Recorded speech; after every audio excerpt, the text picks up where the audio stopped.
Oke, baik, bismillahirrahmanirrahim. Assalamualaikum warahmatullahi wabarakatuh. Salam sejahtera bagi kita semua.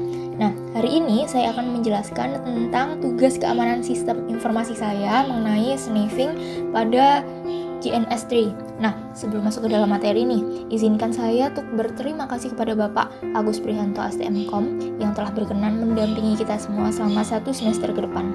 Nah, baik, langsung saja izinkan saya untuk memperkenalkan diri saya. Saya Risma Novianti dengan NIM 1905-1214-003 dari Prodi S1 Sistem Informasi 2019A Universitas Negeri Surabaya.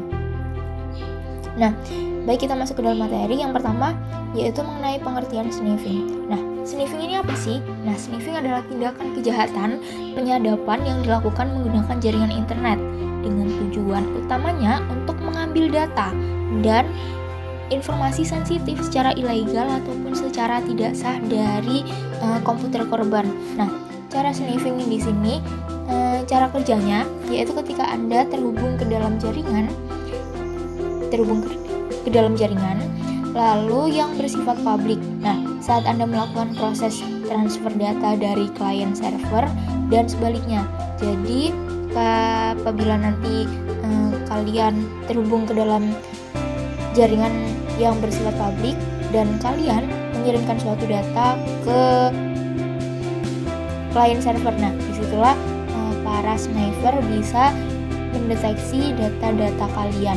Nah, jadi karena data yang mengalir, data yang mengalir pada klien dan server yang sifatnya nih bolak-balik, sniffing ini akan bisa menangkap paket ataupun data-data yang dikirimkan dengan cara ilegal atau dengan tidak sah menggunakan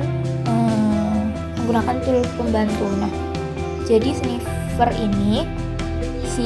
sniffer ini bisa mendeteksi data-data kalian dengan atau menyadap data-data kalian menggunakan tools pembantu. Sniffing ini kiranya bekerja pada segmen data di layar transport dengan cara menyisipkan program jahat pada komputer korban, di mana nantinya program jahat tersebut akan melakukan proses sniffing. Jadi data-data kalian yang memiliki sensitivitas data kalian tersebut akan bisa dilihat, akan bisa dicuri oleh para sniffer tersebut. Nah, kita lanjut. Adapun jenis sniffing nih. Nah, yang pertama ada passive sniffing, tindak kejahatan penyadapan dengan tidak merubah isi dari paket data yang dikirimkan antara server dan klien. Jadi, Anda tidak merasa curiga karena tidak ada tanda-tanda kalau menjadi korban sniffer. Nah, di passive sniffing ini biasanya terjadi pada hub, karena tugas utama hub membagikan sinyal ke semua komputer klien. Berbeda fungsi dengan switch yang memiliki fitur untuk menghindari terjadinya bentrokan dengan membaca alamat MAC address komputer klien. Nah, ada pun beberapa tools yang memang sering digunakan untuk passive sniffing di sini, yaitu ada Wireshark, terus TCP dump, ada Kismet, Entercap, DiaSniff, dan fitur ataupun beberapa tools lainnya. Jadi perlu ditekankan di sini untuk passive sniffing ini yaitu penyadapan yang tidak merubah isi paket dari korban. Lalu para sniffer hanya memantau data apa saja yang tengah dikirimkan antara server dengan klien. Jadi para korban tidak merasa curiga karena tidak ada tanda-tanda yang memang mereka ketahui gitu loh. Dan perlu diketahui di sini, di akhir praktikum nanti saya akan melakukan percobaan menggunakan GNS3 dengan menggunakan passive sniffing ini dengan tindakan kejahatan penyadapan dengan tidak merubah isi paket. Jadi nanti di praktikum saya akan mencontohkan sedikit. Lalu untuk yang kedua nih ada active sniffing. Nah, active sniffing ini apa? Active sniffing adalah tindakan kejahatan penyadapan dengan cara mengubah paket data dalam jaringan.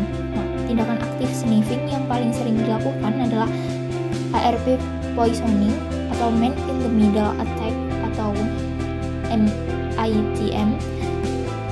Nah, pada active sniffing ini biasanya dilakukan pada switch jaringan, bukan lagi pada hub. Tidak hanya pada OSI layer transport nih ya.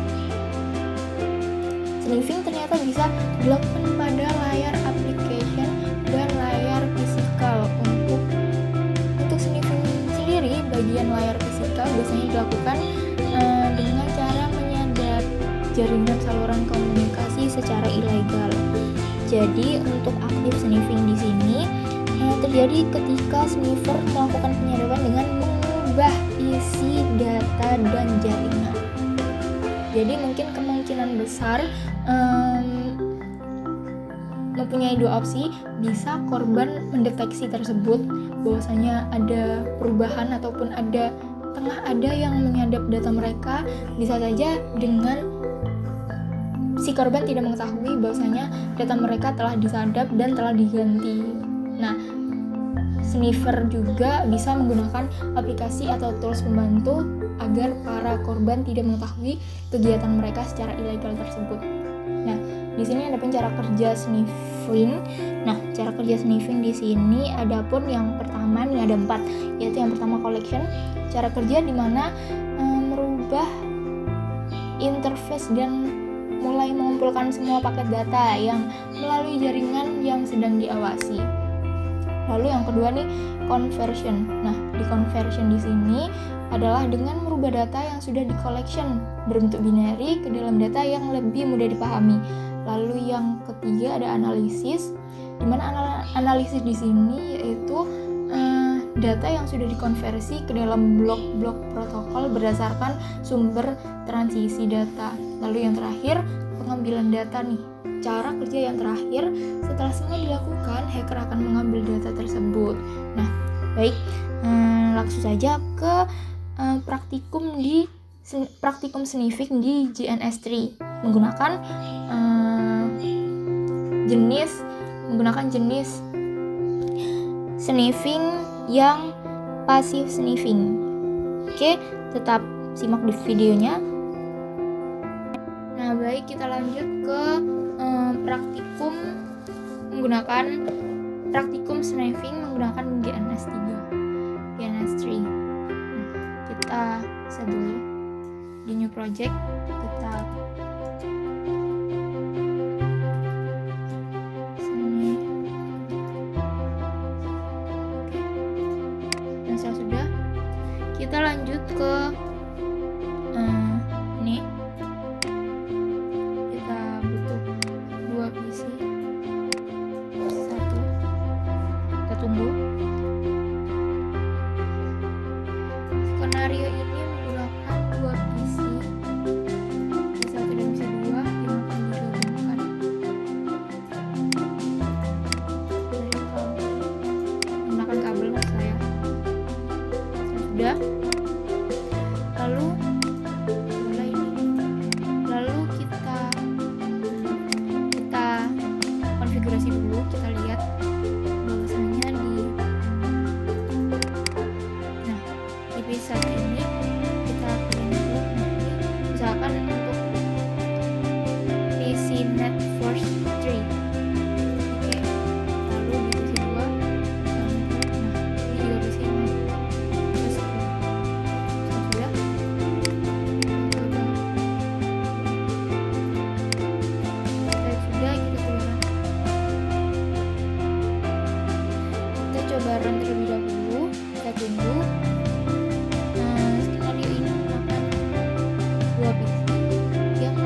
akan di snifing menggunakan Wireshark. Nah, setelah sudah, kita tunggu. Oke, sudah. Setelah sudah, kita masuk ke ini. Kita tunggu sih, belum selesai. Ini ada PC 1 dan PC 2. Nah, PC 1 dan PC 2 ini masih besar ya. Kita coba kecilkan nanti tampilannya Windows XP. Nah, di sini kita menggunakan Windows XP dengan Oracle VM Virtual, yaitu dimana Oracle VM Virtual adalah perangkat lunak yang dapat digunakan untuk mengeksekusi sistem operasi tambahan. Nah, setelah sudah, lalu kita bisa men-setting. Oh, belum. Yang di bawah belum. Kita tunggu dulu sampai selesai. Nanti kita setting per PC-nya di sini ada. Tunggu sebentar. Saya lanjut. Oracle VM VirtualBox yaitu perangkat lunak yang digunakan untuk mengeksekusi sistem operasi tambahan di dalam sistem operasi utama. Sebagai contoh, bisa saja jika seseorang mempunyai sistem operasi Microsoft Windows, MS Windows, yang terpasang di komputernya, maka seorang tersebut harus pula menjalankan sistem operasi lain yang diinginkan di dalam sistem operasi Microsoft Windows tersebut, MS Windows. Nah, ini sudah. Kita pilih klik kanan, open, kita local area, kita properties, kita masukkan, kita use following IP address, kita masukkan 192.168.100 dan 1, dan ininya subnet masknya 255.255.255.0. Oke, kita oke. Nah, setelah sudah, kita tunggu. Setelah sudah, kita juga melakukan hal yang sama pada PC 2 di Windows XP. Nah, setelah ini kita properties, kita internet protocol 2 kali. Setelah sudah, ini 192.168.102 dan subnet masknya sama. Oke, kita tunggu. Setelah sudah, kita lanjut. Saya ingin melakukan, tadi kan saya pengen mengecilkan ya. Ini tilik. Nah, di sini tilik ini pakai di tampilan saya menggunakan bahasa Indonesia. Di mungkin tampilan lain kalian bisa mengklik view. Kita kecil. Oke, kita pilih tilik atau view. Kita kecilkan biar bisa kecil. Nah, setelah sudah, bisa kita run di sini biar kita bisa mengetahui bahwasanya antara PC 1 dan PC 2 ini sudah saling terkoneksi. Nah, kita 192.168.T100.2. Oke, apakah sudah? Berarti tandanya sudah saling terhubungnya antara PC 1 dan PC 2. Kita lanjut. Dari PC 2 kita X dulu.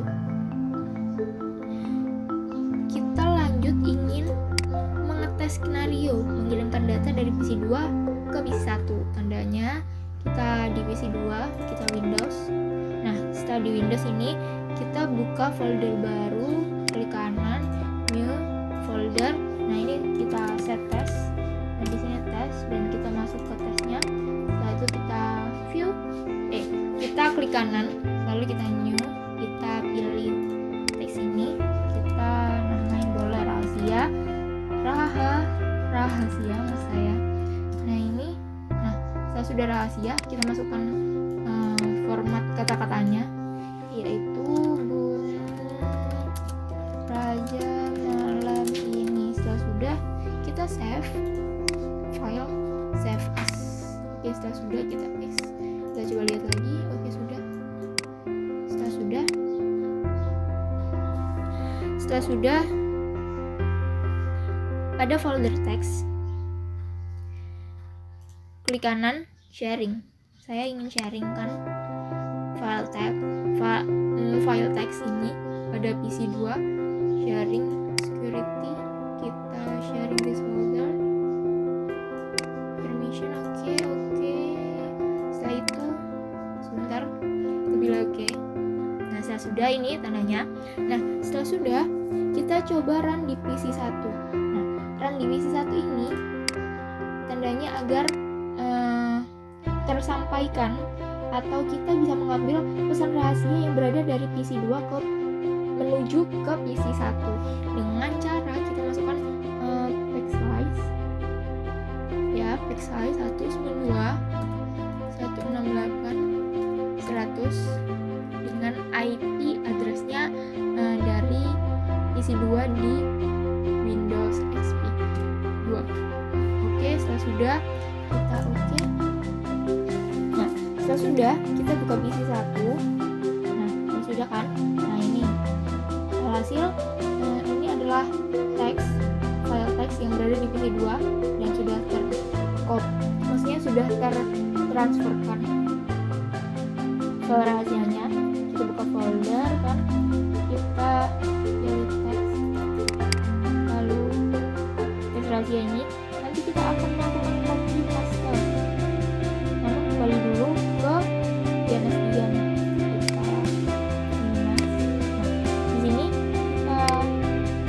Kanan ada kabelnya ini, ada penghubung, kita start capture, kita oke. Setelah itu nanti setelah mulai start capture, kita akan melakukan copy paste juga dan akan membuka tabel membuka file rahasia tadi.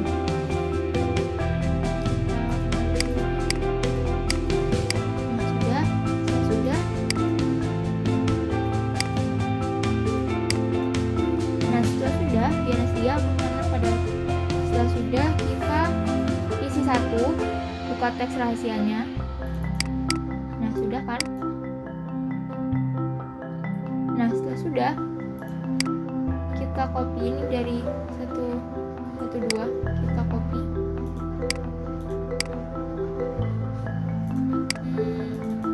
112 ya tadi ya, kita paste. Sudah, oke. Setelah kita sudah paste, lalu kita back.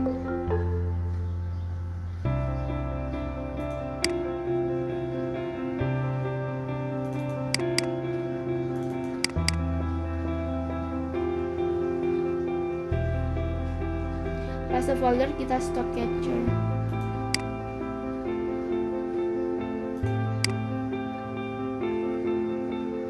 Nah, ini adalah proses capture ataupun mulai traffic semua kegiatan kita terdata.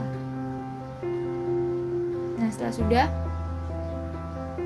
kita cari konfigurasi di SBM. Tadi kan 161 ya.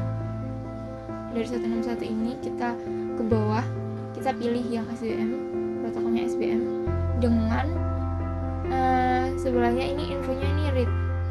Jadi ini proses membaca gitu, seperti itu. Kita sampai bawah, kita lihat satu persatu dari 161. Read ini read. Oh, tidak ada.